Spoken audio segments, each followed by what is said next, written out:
الحمد لله رب العالمين نحمد الله سبحانه وتعالى نستغفره ونعوذ بالله من شرور أنفسنا ومن سيئات أعمالنا من يهده الله فلا مضل له ومن يضلل فلا هادي له أشهد أن لا إله إلا الله وحده لا شريك له أشهد أن محمدا عبده ورسوله صلى الله عليه وسلم يا أيها الذين آمنوا اتقوا الله حق تقاته ولا تموتن إلا وأنتم مسلمون يا أيها الناس اتقوا ربكم الذي خلقكم من نفس واحدة وخلق منها زوجها وبث منهما رجالا كثيرا ونساء واتقوا الله الذي تساءلون به والأرحام إن الله كان عليكم رقيبا يا أيها الذين آمنوا اتقوا الله وقولوا قولا سديدا يصلح لكم أعمالكم ويغفر لكم ذنوبكم ومن يطع الله ورسوله فقد فاز فوزا عظيما. أما بعد إن خير الكلام كلام الله وخير هدى هدى محمد صلى الله عليه وسلم شر الأمور محدثاتها كل محدثة بدعة كل بدعة ضلالة وكل ضلالة في النار. أعوذ بالله من النار. All praises for Allah subhanahu wa ta'ala, one and only. Thank Him for blessing us to be amongst His servants, observing Jummah today. We ask Allah Azza wa Jalla to accept this offering of ours, of ibadah, and forgive us our sins, to make us stronger, and more resilient, and more tenacious, and not repeating those same sins, or finding new ones to indulge our nafs in. Hadith, حدثنا يحيى بن بكير قال حدثنا الليث عن عقيل عن ابن شهاب عن عروة بن الزبير عن عائشة أم المؤمنين أنها قالت أولا بري به رسول الله صلى الله عليه وسلم من الوحي الرؤيا الصالحة في النوم فكان لا يرى رؤيا إلا جاءت مثل فلق الصباح ثم حبب إليها الخلاء وكان يخلو في غار حراء يتحنث فيه الحديث بتمامه. Inshallah, that was just a small portion of the hadith. It's very well known to y'all. That was about a fourth or a fifth of it. Our time has been constricted. So inshallah, the English version of that, as it may be explained, narrated from the mother of the faithful, Aisha radiallahu ta'ala anha. The commencement of the divine revelation of Allah's messenger was in the form of good dreams that came true, clear as day. As he saw them, they occurred in the waking state.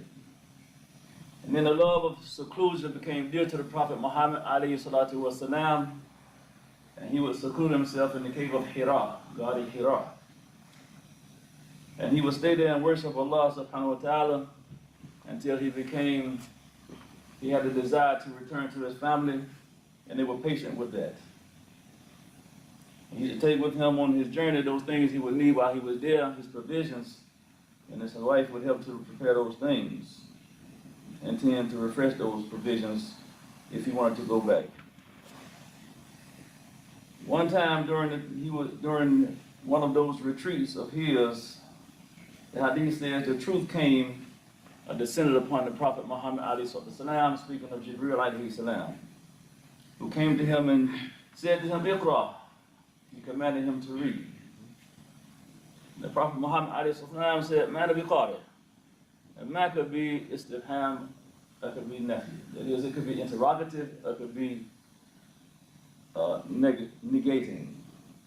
It could mean, I don't know how to read, I cannot read, or what do I read? Man bi qari. What is it that I'm supposed to read? And the Prophet ﷺ continued, and he said, the angel seized me and pressed me so hard that I could barely stand it. The hadith says that juhud, I could not stand it anymore. And he released me and again commanded me, Iqra. And the Prophet ﷺ again said, Ma ana bi qari. I do not know how to read. He says, thereupon he pressed me again and pressed me a second time until I could not bear it anymore. He released me and again insisted that I read, and I tried again. I do not know what to read, how to read. And thereupon he squeezed me for the third time and pressed me. And when he released me, he said, Iqra bismi rabbika alladhi khalaq, خلق الإنسان من علق اقرأ وربك الأكرم الذي علم بالقلم علم الإنسان ما لم يعلم. Surah Iqra. Read in the name of your Lord who created you, all that exists. Created you and all that exists. Created man, human beings from a clot. Read in your Lord is most generous, who taught you the writing and enabled you to learn the writing by the pen. He taught the humans that which they knew not. So the hadith says that the Messenger ﷺ returned to his family with this inspiration. His heart was racing. His mind was racing. He went to Khadija bint Khuwaylid radhiyallahu ta'ala anha and said, Zammiluni, Zammiluni. It is cover me, cover me. And some hadith says, he added that, وَصَبُّ فَوْقَ رَأْسِي مَاءً بَارِدًا, and pour cold water over my head. So they covered him until his anxiety subsided. Then he told her everything that had happened and said, Inni khashitu ala nafsi. I'm concerned about myself, or literally I fear for myself. I fear for my well-being. I fear for my stability. Some people say, I think I'm losing my mind. So he was shaking. Imagine you said Jibreel, and some of the hadith say he had 600 pairs of wings. And when he's in the sky, you look, you turn up, you can't see anything to the right, the left, behind you and in front of you except Jibreel. Pearls and precious and rare stones are dripping from his wing. And he's talking to you and telling you to do something you have never in your life been able to do and cannot do. SubhanAllah. That's a test. Serious test. No one is tested more severely and tried than the prophets and messengers. So he said, that I'm fearful for myself. She said, Kalla wallahi. She brought Allah as her witness. She said, by no means. By no means. She knows her husband. That's why she married him. She said, Allah will never disgrace you. And this is the significant point that I would like to highlight today. She affirmed him. She said, Allah will never disgrace you. She's very confident about that. How does she know what Allah will do with her? SubhanAllah. He will never disgrace you. You keep good relations with your kith and kin. You speak truthfully. You help the poor and the destitute. You serve your guests generously. And you assist the deserving calamity-afflicted people. So she told him, let's go to my cousin, Warqa bin Nawfal. And they went to Nawfal bin Asad bin Abdul Razak. All of them were family members. All three of them. And he was a Christian at that time, and he used to translate the Hebrew into the Arabic language. That of the gospel. And he would bring it into the Arabic language. It was written in Hebrew, as much as Allah allowed him to. He was an old man by this time who had lost his eyesight. So Khadija radiallahu anha said to Warqa, listen to the story of your nephew, my cousin. Warqa said, my nephew, what have you seen? Prophet ﷺ described what he had seen to Warqa. And so Warqa said, this is the same one who keeps the secrets whom Allah had sent to Musa alayhi salam. I wish I could, if I were young and was still alive until the time when your people drive you out, I would assist you. Prophet ﷺ said, my people will drive me out. They're going to run him out of town. His own hometown, his own people. You couldn't conceive of that. He said, Warqa told him, any person who came with something like what you have and what he's giving you was treated with hostility. We can witness to that. And if I remain alive to the day when that happens, I will be a very staunch supporter of you. This is in Bukhari.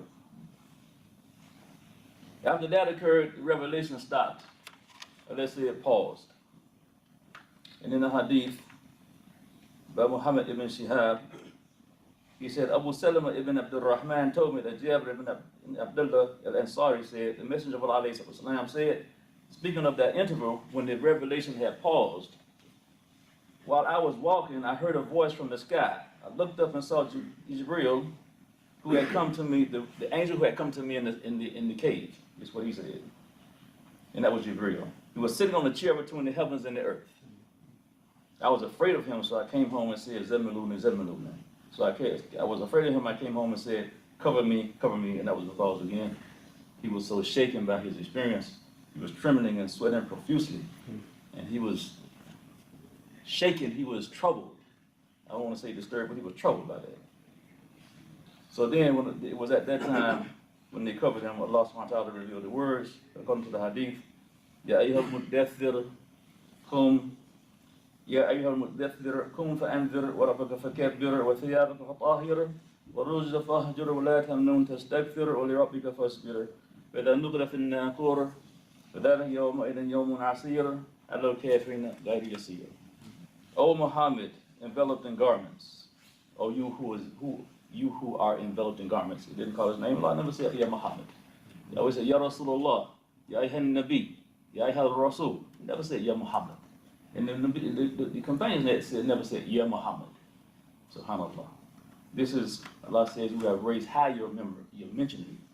We call him by his title, Rasulullah, Nabiullah, and Habibullah. Arise and warn. Magnify your Lord Allah and purify your garments. Keep away from al-rujas, that is the idols. That's what Abu Salama said, al-rujas, or the idols that people of Jahiliyyah used to worship. And after that time, according to Bukhari and Muslim, the revelation came to the Prophet Muhammad Sallallahu Alaihi Wasallam continuously until it completed. The organization the ones who sent the Sheikh Abdul Rashid Adiyatu to Atlanta, on the request of Imam Muhammad, Muhammad, he sent Tajuddin Sharif to California, and they sent Ahmed al-Rafai to New York, this organization. And also they sent a person to South America, to Trinidad, Togo, Tobago, over there in the area, to teach Islam, because we didn't have a lot of teachers at that time, back in the 70s. They say, let us ponder upon the significance of that embrace. In haptics is what is called embracing the science of touch. This is a type of sensory perception which they deprive you of as a type of punishment when they torture you and in jail. Sensory perception. Touch is a science, subhanAllah, that communicates different things. They say, let us ponder upon the significance of the embrace. First, it is a symbol that communicates mercy, love, and peace. Do we get this message when we embrace each other and give salams? Our family get this message. If we ever embrace them, not everybody is capable of embracing somebody and communicating love, peace, and mercy. Especially if they don't have that for themselves. Because if you can't have it, you can't give it. It says, secondly, it was to prove the Prophet, ﷺ, that he was not dreaming, because for 6 months prior to the revelation, he had dreams that were clear as day, and in the waking state, they occurred as clear as day. And then thirdly, they say the beginning of the revelation was meant to be powerful, to indicate the seriousness of Allah's mission. The Imam says, the people take you more serious than you take yourself. They know the seriousness of Islam. They see it as a potential disruption for every system they have. To the contrary, it's an enhancement for everything they have and everything they ever hope to have. The example of Khadija, radiallahu ta'ala anha, is one of a person who, as a member or part of a team or a group dynamic, that is a spouse, but it's for everybody in every situation where we interact with each other. She was attentive to her spouse. She knew his characteristics. She knew the degree to which he worshipped Allah subhanahu wa ta'ala. And she affirmed him in a manner that only people who are aware of your reality can affirm you. So how much of this is happening in our homes? She provided comfort to him, assurance to him, encouragement. She helped calm him, gave some insight into what might be happening, gave him hope, optimism, and compassion.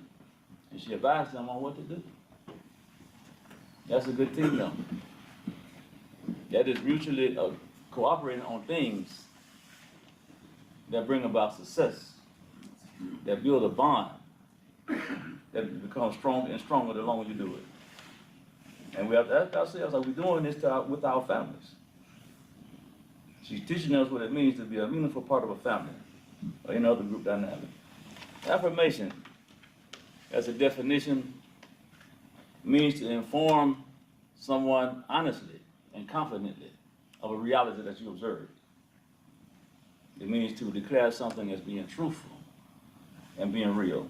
To uphold something that's valid, something that's noteworthy, to acknowledge, recognize, and compliment.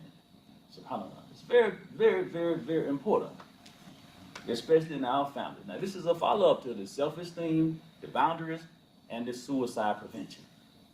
This is one dimension of that. It is to affirm a person, acknowledge that person.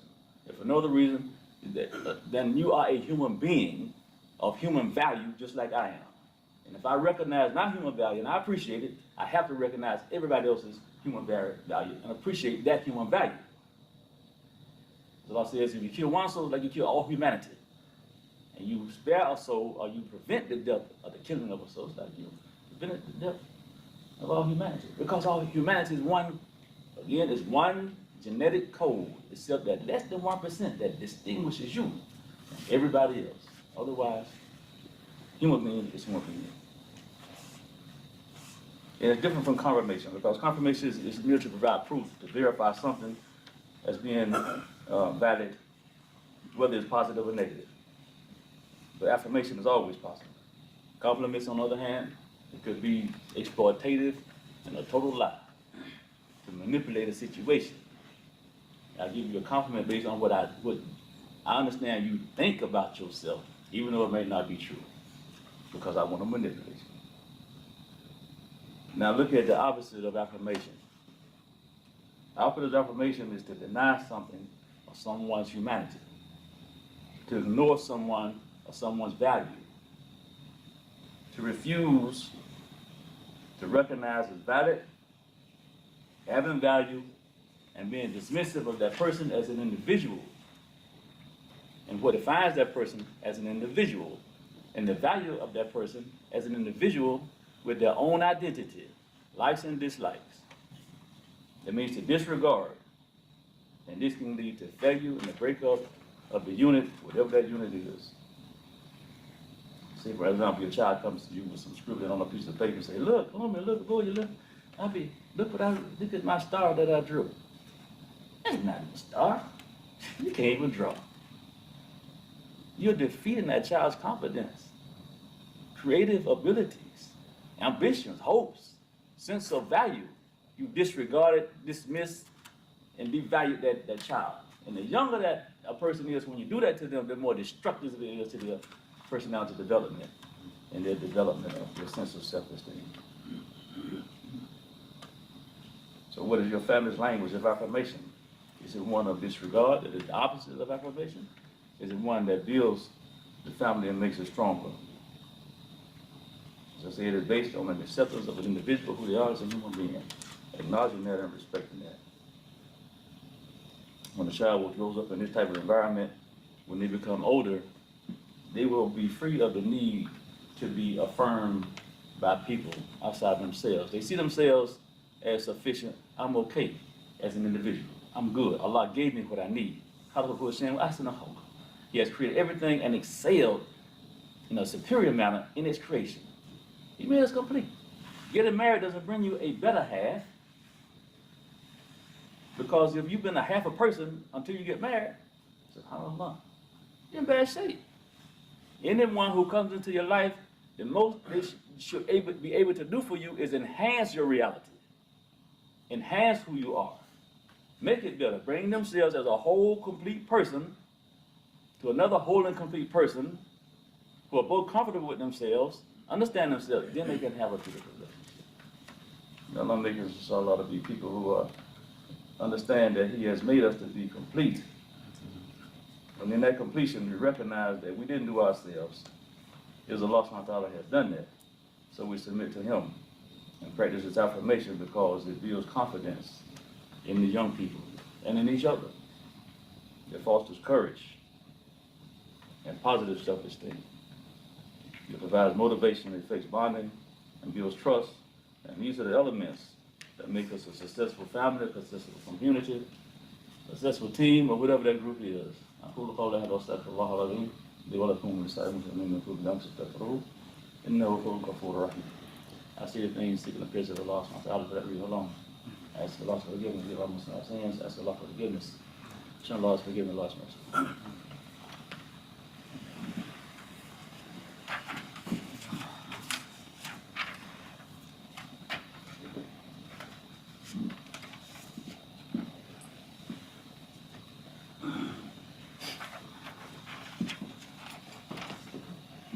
Alhamdulillahi Rabbil Alameen wa salatu wa salam ala Rasulil Kareem wa ala alihi wa sahbihi ajma'in.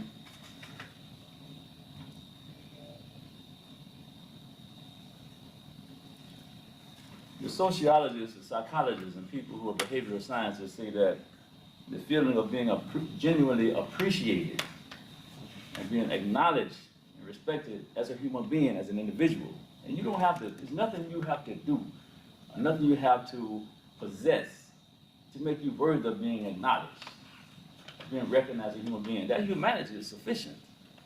Being a human being who Allah has put in, over the earth as the Khalifa, that He has honored you in that respect. So if Allah has honored us in that respect, that's enough. And that's for all humanity, every life. They say is that feeling is empowering, inspiring, and motivating. They say that smart coaches affirm their players. I don't like mentioning non-Muslims' names in the football, but this example of Bobby Knight at the Olympics when he was coaching Michael Jordan, he was talking about how he got into the heads of the different players. And he said, for Michael, he said, you just tell him, well, Michael, you're doing great, but I don't think you've yet played your best basketball. Saying something that affirms him, but encourages him at the same time. And you'll be surprised how you can take your game to a high level when you can affirm yourself and affirm other people. And Islam is not a game, but that's what I'm talking about, taking your deen, your community, your family, after you do that for yourself. Smart supervisors affirm their employees. Responsible parents affirm their children. Caring spouses affirm their spouses. You see on a job, they give the employee of the week, employee of the month, employee of the year, free parking, special designated parking space, vacations in Florida. All these things have an effect on a person's affirmation and its motivation.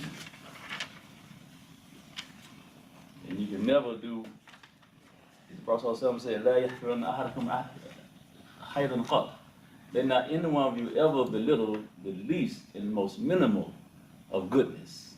Nothing is insignificant if it's good. Allah said, "Tahsabunahu hayyinan wa 'inda Allahi 'azim." I said, you would think something to be very small. And with Allah is a great thing. The brother who started me to praying, who said something that made me start praying, I had fasted Ramadan twice, didn't even know about prayer, then learned about prayer, and it didn't look cool. So I didn't know if I wanted to do that. You see? Didn't know anything about Islam, just learning. And so Elijah Muhammad had died, and his son Wazuddin, Rahimullah, came in, and he started teaching Islam. So I said, I think I want to be a Muslim. And then at that point, the prayer was instituted. So the brother said that, I recognize the people from staying with this thing, brother. They're making these salats every day, 5 slots a day. So I thought to myself, I had been arrested and charged with 37 crimes. And I was hell-bent on not hell-bent, but determined not to go back that way. So I was looking for a way to go forward. So I said, wow, I'm trying this Islam thing, so I guess I got to do it. I guess I got to do it. And we didn't know how. One brother, they told him, when they said you got to go all the way down, the brother laid down, sprawled out on the floor, his arms stretched out, and feet stretched straight back. So I didn't know what to do. We didn't have teachers. I don't know. But that's a lot. If you make that's a lot, you know what I'm saying? That hadith he loves so much. If you see a person who bathes in the river 5 times a day, would that be in the dirt on that person? So you may say a word that you think is small, on the day of judgment, you see this big mountain of good deeds. And they say, who did all these good deeds? Allah said, you did. And you didn't even realize. Because you said something good, and it was repeated and repeated and repeated by everybody who heard it. And it accumulated to that mountain of good deeds that are ours, inshallah. Abu Dhar Anhu narrated that hadith about the Prophet ﷺ. He said that even to meet your fellow Muslim with a cheerful face, was from Talib, that a faith that is free from any malice, discontent with the person you're looking at. Interesting, we look at, we're going a little bit over, inshallah, and we'll wrap this up. I should take back my 10 minutes that were taken from the beginning, but that wouldn't be fair to the people who like to leave on time, so to balance it out, maybe take 5. I'll keep the change. So Abu Dhar narrated that hadith, and the one coach said that touch instills trust, and it's contagious. It spreads throughout the team. and make the people play better on behalf of each other. It secretes a neurochemical called oxytocin. And that's the one that enables a person to be more trusting. If you feel from a person that you can trust this person, your body starts to produce that oxytocin, but now it doesn't. And this is Allah's creation, subhanAllah. So every little thing you do, just to touch a person's hand, brothers to brothers, sisters to sisters, parents to children, you instill trust if you touch it a certain way. Wrap it up on this note.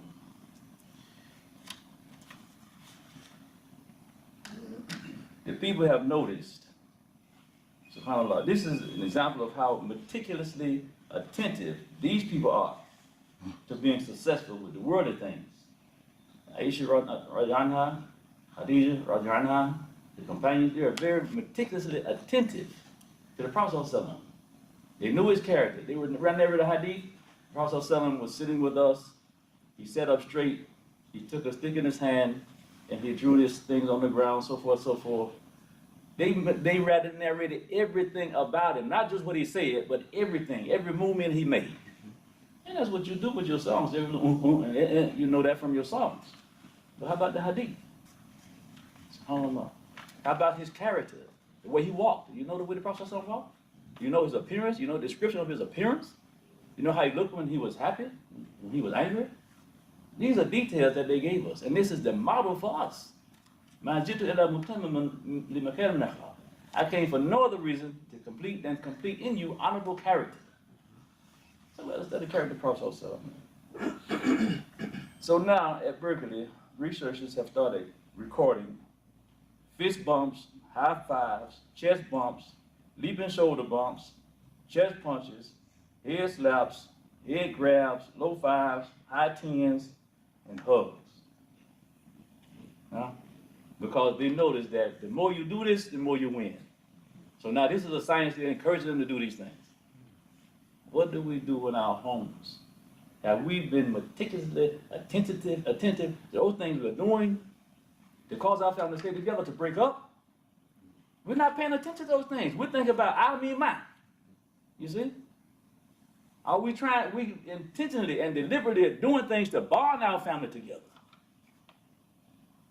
Bond the family together, bond the community together, bond our workforce together, our employees, our co-workers. Are doing things that make us a more cohesive person, a more complete servant, more submissive, our completion in submitting to Allah. Are we meticulously attentive to those things in our own character and to our action with the other people, like these people?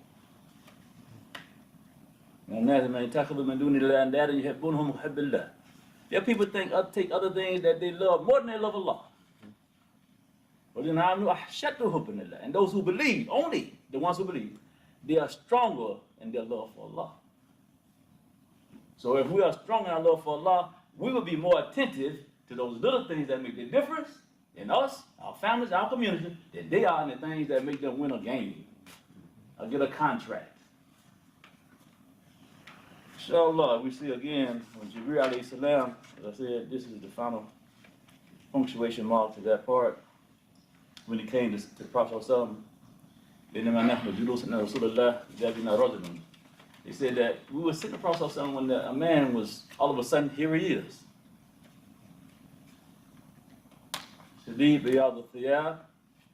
clothing excessively white. Muhammad Ali used to paint 5 layers of white polish on his shoes to distract. That's nothing. He said excessively white. His hair exceedingly black. None of us know him, and no signs of traveling on this man in the desert. No dust on him, no perspiration, nothing. So he said to the Prophet ﷺ, and when Salman al-Farisi was becoming Muslim, he came a long route to Medina. He came through a lot of stuff. He was looking for the truth, like a lot of us did. Went through a lot of stuff. He knew that it would be in a particular area. He knew the geographics, the way it was described, the palm trees and all of that. He knew that he would not accept charity, so he gave him some dates and told him it was some charity. He said, I don't accept charity. He said, it's a gift. So he accepted it. It's another sign. And there was the Khatam al-Nubuwwah on his shoulder, his back shoulder. That's the seal of prophethood. It looks like a piece of flesh that kind of looked like it's glossy like an egg. That shape. He was trying to get behind the seal, and the Sahaba was intervening. They were going to stop him. Prophet said, let him go. And he dropped his garment so he could see his shoulder. The signs of prophethood. So Jibreel said to him with his knees to Prophet's knees and put his hands on Prophet's legs. And this is like stunned, like, and the Prophet didn't do anything, they didn't do anything. He said, Muhammad, Ya Muhammad. Allah don't say Ya Muhammad. They didn't say Ya Muhammad, but he said Ya Muhammad. This is Khalil, this is friend. An angel for a friend, subhanAllah.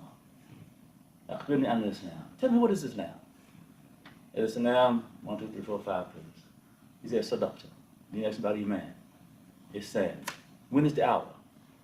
The questioner knows no more about it than the one who's being questioned. Well, tell me about the signs of it. All of this. And he's saying, Sadaqta. He said, what amazes this man? He asked him a question, didn't tell him you're right. If you know it's right, why are you asking? That's not the etiquette of seeking knowledge. And if you don't know, you don't tell somebody who is teaching you, you're right. Bad etiquette. It's not a conversation when it's an educational setting. You're being taught. You be patient. So they were amazed. He called him Muhammad. You looking strange. And then they asked the man a question and tell him, yeah, you're right. So after he leaves, Prophet this is Omar's narration, he said, do you know who this person was? To the Messiah, do you know who the questioner was? He said, no, who was it? He was Jibreel, came to teach you your religion. He touched him. He touched him. So alhamdulillah, we touch our fingers when we make them. We touch our organs when we make them wudu. We touch our hands when we make salat. Those are reminders for us because they will speak on the day of judgment. And finally, the verse of Allah, those who disbelieve, they are caretakers for each other. You think the hearts together, they divided the heart, they together. You see Russia, China, America, all of them, they are taught when it's for their benefit. Allah said they are companions and caretakers and protectors and friends of each other. If you don't do it,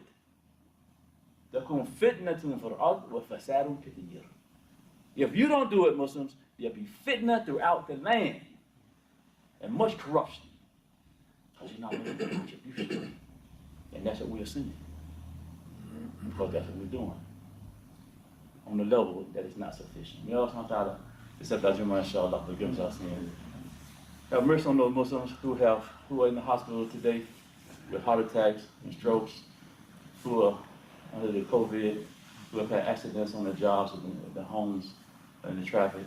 May Allah bless the young people and protect them and protect their fitra as they go through this wicked society, inshallah, and keep them on the Sirat al-Mustaqim and so forth. And so as well for us, inshallah, until that which is inevitable comes to us up to death, and that we Allah subhanahu wa ta'ala firm on the truth and meet him to be judged firm on the truth, inshallah, and build those of the highest ranks of the paradise.